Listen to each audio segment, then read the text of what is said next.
লাখতকৈও বেছি মহিলা আছে যিসকলে বছৰত 1 লাখ টকাতকৈও বেছি উপাৰ্জন কৰিব পাৰিছে আৰু পৰিয়ালটোৰ পৰিচালনাত সহায় কৰিব পাৰিছে।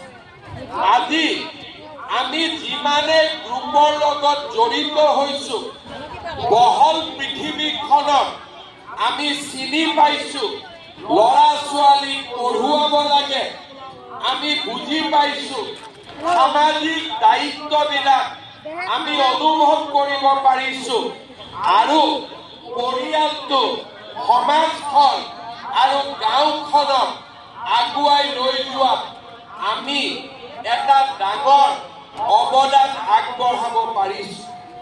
আজি অসমৰ মহিলা শক্তি এক জাগ্ৰত প্ৰাণৱন্ত শক্তিলৈ ৰূপান্তৰ হৈছে এটা উৎপাদনমুখী প্ৰক্ৰিয়াৰ লগত নিজক জড়িত কৰিব পাৰিছে।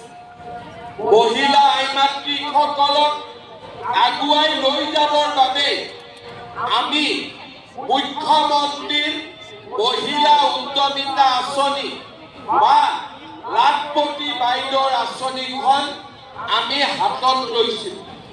মই হিচাপ কৰিছিলোঁ যে অসমত 4 লাখ আমাৰ গ্ৰুপ আছে।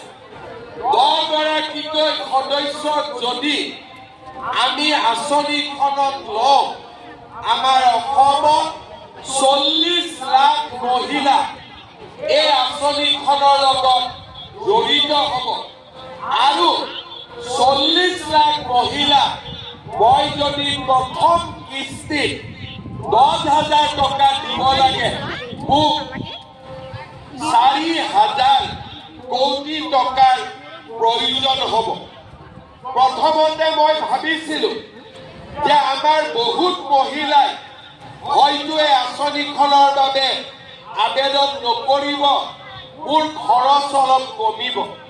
কিন্তু অসমৰ 32 লাখ মহিলাই এই আঁচনিখনৰ বাবে আবেদন কৰিলে আৰু আজি 3,200 কোটি টকাৰে এই আঁচনিখন আমি হাতত লৈছো। বাকী 8 লাখ মহিলাই কিয় আঁচনিখনত অংশগ্ৰহণ নকৰিলে? কাৰণ কাৰোবাৰ ঘৰত 3টাতকৈ বেছি সন্তানৰ জন্ম হৈছিল। আমি কৈছিলো যে যাৰ